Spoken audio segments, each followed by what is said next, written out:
Asia की दो बड़ी एटमी ताकतें चीन और भारत एक दूसरे के बारे में ऐसे खामोश हैं जैसे उनकी दोस्ती मिसाली हो। मीडिया खुसूसन सोशल मीडिया की जानिब से लद्दाख में फौजियों के दरमियान कशीदगी की खबरें, तस्वीरें और वीडियोज रिलीज होने के बावजूद वजीर दफा राजनाथ सिंह के अलावा दोनों ममालिक के हुक्काम ने सिर्फ सियासी बयानबाजी की और खुलकर कुछ कहने को तैयार नहीं। लेकिन दफाई तज्जिया नगारों का कहना है कि खित्ते में कशीदगी रोज बरोज बढ़ रही है। 14,000 फुट की बुलंदी पर दोनों ममालिक के दरमियान झड़पें कोई गैर मामूली वाकया नहीं था। पहले भी कई जंगों समेत छोटी मोटी झड़पें मामूल का हिस्सा रहा। मगर न्यूयॉर्क टाइम्स के मुताबिक लद्दाख में चीनी फौजियों का भारतीय फौजियों के साथ झगड़ा हुआ, जो न सिर्फ अक्साई चीन के इलाके तक महदूद रहा बल्कि 1000 मील तवील सरहद तक फैल गया। इन वाकयात के बाद दोनों ममालिक ने कसीर तादाद फौज इन इलाकों में तैनात कर दी। चीन अटरली बख्तरबंद गाड़ियां, फौजी बरदार ट्रक, खुदाई करने वाली भारी मशीनरी के साथ भारतीय इलाके पर काबज हो गया है। मुबस्सरीन का ख्याल है कि दोनों ममालिक के दरमियान किसी बड़ी जंग का खतरा फिलहाल नहीं है, ताहम चीन ने जो काम करना था वो कर लिया। दौलत बेग पर कब्जा करके सी पैक को महफूज बना लिया, जिसके खिलाफ बड़े पैमाने पर साजिश हो रही थी। दौलत बेग, जिसका आजकल दुनिया भर के मीडिया में चर्चा है, अमालिया और कराकरम के दरमियान एक वसी सर्द रेगिस्तानी इलाका है। गर्मियों के दौरान चंद माह के लिए इस मैदान में जंगली घास और फूल दिखाई देते हैं, बाकी औकात इसकी सतह बर्फ से ढकी रहती है। सर्दियों में दर्जा हरारत -35 डिग्री सेंटीग्रेड तक गिर जाता है। यहाँ से चीनी सरहद 8 किलोमीटर और सबसे करीबी इंसानी आबादी 100 किलोमीटर मोरगोय गांव है, जहां बल्ती नस्ल के लोग आबाद हैं। चाइना ने इस पर कब्जा करके सी पैक और गिलगित बल्तिस्तान को महफूज कर लिया। अमेरिका और चीन के दरमियान सर्द जंग में भारत अमेरिका के हाथों में खेल रहा है और सी पैक के खिलाफ साजिश में मेन किरदार अदा कर रहा है। मुमकिन है कि चाइना इंडिया को ये पैगाम दे रहा हो कि वो अमेरिका के ज्यादा करीब जाने से परहेज करे। पहले ही भारत चीन की उभरती हुई ताकत के दबाव में है। मगरब में चीन पाकिस्तान में सी पैक के जरिए तरक्याती मंसूबों में मसरूफ है। अमेरिका, इसराइल और भारत नहीं चाहते कि ये मंसूबे कामयाब हों।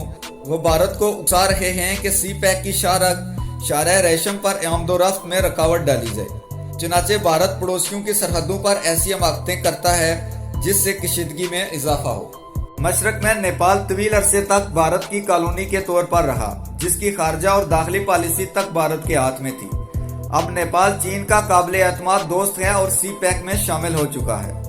श्रीलंका भी सी पैक का हिस्सा है, जबकि भूटान और म्यांमार के साथ चीन ताल्लुकात इस्तवार कर रहा है। इस सूरत हाल में मोदी परेशान है। बाखबर हल्कों का कहना है कि पेंगोंग झील के अतराफ होने वाली जंग में भारतीय फौजी शदीद जख्मी हुए, यहाँ तक कि हेलीकॉप्टर के जरिए उन्हें निकालना पड़ा।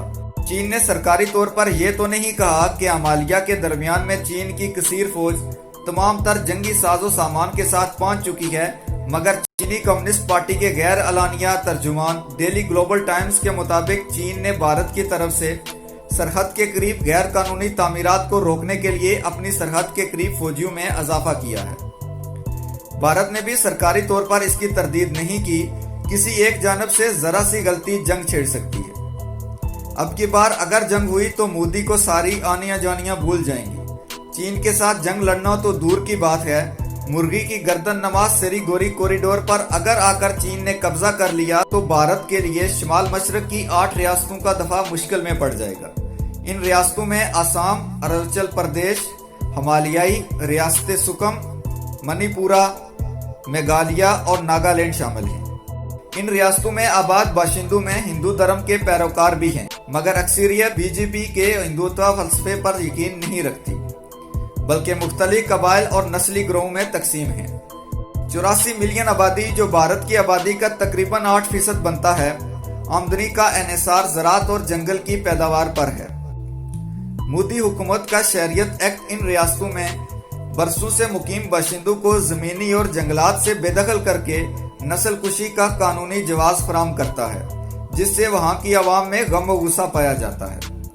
भारत इन 8 रियासतों जहां शहरियत कानून का सख्त रद्द अमल आया, इंतजामी कंट्रोल को सख्त करने के लिए वाहिद जमीनी रास्ते सरीगोरी कॉरिडोर को ज्यादा कुशादा और पुख्ता करना चाहता था, मगर इसकी मजबूती से लद्दाख के सरहदी इलाके में चीनी फौज को सिक्योरिटी मसाइल पैदा होते, इसलिए चीन ने यह काम बंद करा दिया। جس سے کشیدگی پیدا ہوئی۔ اگر یہ کشیدگی جنگ میں تبدیل ہوتی ہے تو بھارت کا چین کے ساتھ مقابلہ ممکن نہیں ہوگا۔ دونوں ممالک کی آبادی تو ایک جیسی ہے، مگر چین ایک مضبوط فوجی طاقت ہی نہیں بلکہ دنیا کی اول اقتصادی طاقت بھی بن چکا ہے، جو ایک قوم ہے، جبکہ آبادی کے لحاظ سے چین کے برابر ہونے کے باوجود بھارتی ایک قوم نہیں۔ کانگریس کے نام نہاد سیکولر ڈیموکریٹک ہندوستان کے فلسفے نے عوام کو جو ایک دوسرے کے ساتھ تھوڑا بہت جوڑ رکھا تھا، بی جے پی کے ہندوتا اور نازیزم نے مکمل طور پر توڑ دیا۔ اب بھارت کی مختلف اکائیوں میں یکجہتی نہیں۔ کشمیر، پنجاب اور شمال مشرقی ریاستوں سمیت 15 سے زائد ریاستوں میں علیحدگی کی تحریکیں چل رہی ہیں۔ جنگ کی صورت میں یہ سارے لوگ، جن کی تعداد 80 کروڑ سے زیادہ بنتی ہے، انڈین فوج کے ساتھ کھڑے نہیں ہوں گے۔ چین فوری طور پر شمال مشرق کی 8 ریاستوں کو ملانے والے راستے سری گوری کوریڈور کو منقطع کرنے کی پوزیشن میں ہوگا، جبکہ اس علاقے کے پڑوسی بھی بھارت سے خوش نہیں۔ بھوٹان، سری لنکا، بنگلہ دیش اور میانمار اگر چین کی حمایت نہیں کریں گے تو ایسے حالات میں جب یورپی یونین امریکہ کو چھوڑ کر چین کی طرف آ رہے ہیں تو چین کے پڑوسی بیگانی شادی میں عبداللہ دیوانہ کیوں بنیں گے؟ رہی بات پاکستان کی، تو پاکستان 1962 کی طرح غیر جانبدار نہیں بلکہ کشمیر کے محاذ پر جنگ کے آغاز کے ساتھ کشمیری مجاہدین سمیت سکھوں اور بھارت سے آزادی کی خواہش مند دیگر علاقائی تنظیموں کی مدد کرنی چاہیے، خصوصاً کشمیری مجاہدین کو وافر مقدار میں اسلحہ مہیا کیا جائے۔ یہ پاکستان کی قومی ذمہ داری ہے کہ سری نگر کے قبرستان کو دیکھ لے، شہداء کی قبروں پر پڑے ہوئے پاکستان کے پرچموں کی ہٹانے کی جرت بھارتی فوج بھی نہیں کر سکتی۔ اس دفعہ ہندوؤں کو ایسا سبق سکھایا جائے کہ ایک طرف چین، دوسری طرف پاکستان، اور مقبوضہ کشمیر میں مجاہدین مودی کے گھمنڈ اور بی جے پی کے غرور کے غبارے سے ہوا نکالیں۔ اگر کسی بھی مصلحت کے تحت پاکستان نے اس مرتبہ بھی خاموشی اور غیر جانبداری کی چادر اوڑھنے کی کوشش کی تو پھر تاریخ کبھی معاف نہیں کرے گی، اور نہ ہی 1 لاکھ کشمیری نوجوان شہیدوں کے ورثہ معاف کریں گے، اور ممکن ہے کہ پاکستان کو یہ موقع کبھی دوبارہ نہ ملے۔